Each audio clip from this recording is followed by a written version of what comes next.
What's up, people? This is Nature Girl 30 here, and I'm giving you a raw review for April 9th. Now, I actually did this already. I did it on my phone, but the audio went out, so I'm doing this again. So this is actually take two. Now, before I get into the beginning and before I get into the end, I want to talk about a discussion that has become a little bit interesting, not necessarily heated, borderline heated as of late, on the British Fish Universe page. Now, it's all about Lord Tensai. Now, Lord Tensai, we all know that he's Prince Albert. And the fact of the matter is that he actually came out as Lord Tensai, saying that he actually studied under a lot of the Japanese greats. He lived in Japan for a while, and then he came back and he actually fought against Yoshitatsu. Okay, the biggest thing for me is the fact that this really would have been a great feud. Now I'm talking in review wise. I'm gonna go into this whole discussion thing later. This is probably something to be for another topic, but anyway, I'm going to the whole review of it. Now, I actually think that this would have been a good feud, especially the fact that Yoshitatsu is from Japan and he wrestled in the same division as Lord Tensai, so they say. So this really would have been a great feud to actually start build up. It would have had Yoshitatsu on the air, and it would have had him on the air more fighting against Lord Tensai. I would have loved that. I really would. Especially, I love Yoshitatsu. I really do. The guy has a lot of skill, and he's being wasted. He would have been utilized more if they actually decided to make this a feud, but they didn't. They're going to move on from there. But this is going to be a discussion that is not closed. I'm actually going to do a video on this part later on. But anyway, let's go to the beginning of the entire Raw. Now, we all know that John Laurinaitis is the GM for both shows. He comes out and he announces Brock Lesnar. I was happy to see Brock Lesnar, but then I realized why Brock Lesnar had a mouthpiece with him at all times when he was actually there. He had a manager that actually spoke for him. He had other people speaking for him, and I understand why. That guy sucks on the mic. I'm going to be real. He sucks on the mic. He lacks emotions. He just has that fear, that gaze that like literally just stares into your heart and scares the crap out of you. That's all he needs to do. He doesn't need to talk. He just needs to look at you and just literally stare and just stare right through you. He scares the crap out of people. And that is the persona that I love. I love on my brawlers. Seriously, powerhouse brawlers just stare at you and just freak you out. That is what I like about Brock Lesnar. But then he opened his mouth. Yeah, bad. He really needs to work on his mic skills. It's been a minute. Sure, you can talk on UFC all you want, but you're talking as Brock Lesnar. You're Brock Lesnar, the powerhouse brawler, the character now. He really needs to work on his mic skills. But regardless of all that, I love that segment because it really did kind of bring up the heat to the John Cena and Brock Lesnar feud fast. And I mean fast. The fact that he literally just broke the mouth of John Cena, lip all busted and gashed. He probably lost a few teeth. He had the whole locker room trying to break them up. That is what I like. That is what I want them to bring back. And they did. They did so well. Everybody was out there trying to break them up, and I loved it. It went on for at least, it felt like it was about maybe 6 or 7 minutes, probably longer than that. But I loved it. I really did love this segment. And the one segment I really did like is the fact that I love what they're doing with Brodus Clay. I love the fact that he is now going to be in a tag team partner with Santino Marella. And I love the fact that this match was actually longer than 2 seconds. It wasn't a squash match, but it was a match to actually showcase their talents. And it was the first time you actually did see Brodus Clay on the ground. Like, incapacitated. Not incapacitated, but like taken out on the ground. I mean, it's the first time you ever seen it. You've never seen that with Brodus Clay. But I really did like that match. I enjoyed the match highly. But there was one thing that actually confused me. Dolph Ziggler. Now, last month, I felt like they actually channeled his inner Mr. Perfect when Dolph Ziggler came out. And now I feel like they're channeling Val Venus. And the reason why I'm saying that is because of the towel be on the butt, him doing his little hip twist and stuff like that, like Val Venus used to do.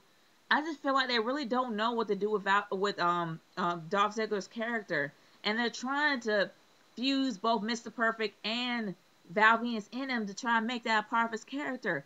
But honestly, they don't need to do that. The guy is really talented. He can go on his own without Vicky Guerrero. He can go on his own without Jack Swagger. Jack Swagger needs more help than anything else.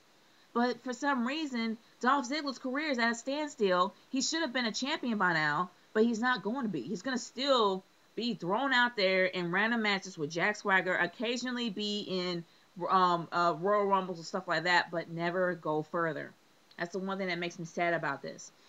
And another thing that kind of confuses me was the sheer fact that we saw no Sheamus tonight. Sheamus was out there.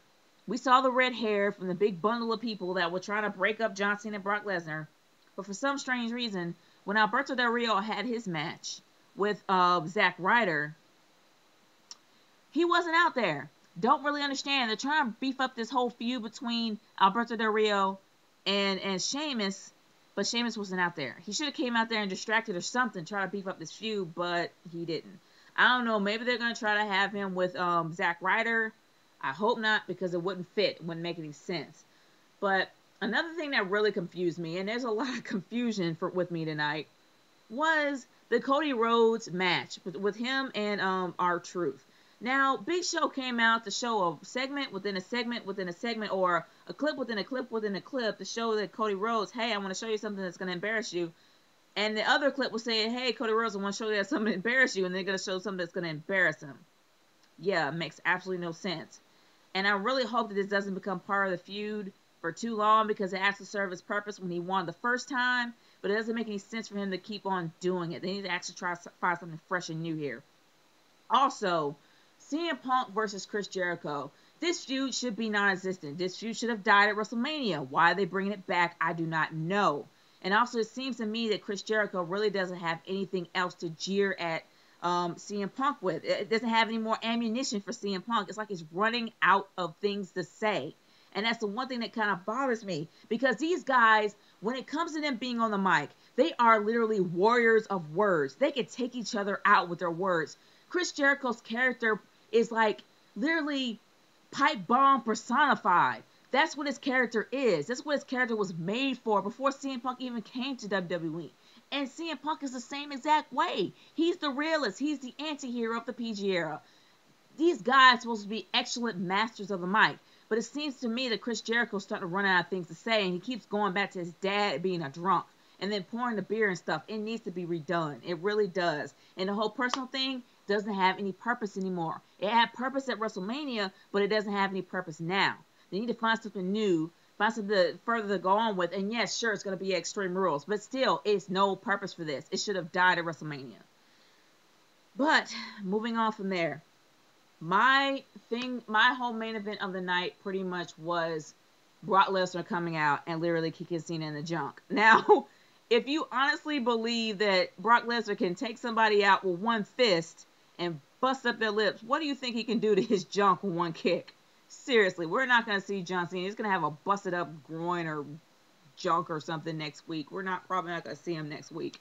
But anyway, that pretty much really did great for me, because it really did hype up what happened. Well, I mean, what's going to happen at Extreme Rules. Even though their feud is a little bit too early, it is a good thing that Brock Lesnar is back, because it actually puts him back in his own pay-per-view, because let's face it, well, everyone's going to watch it for Brock Lesnar. If he's not on there, it's just going to go down. It's going to tank.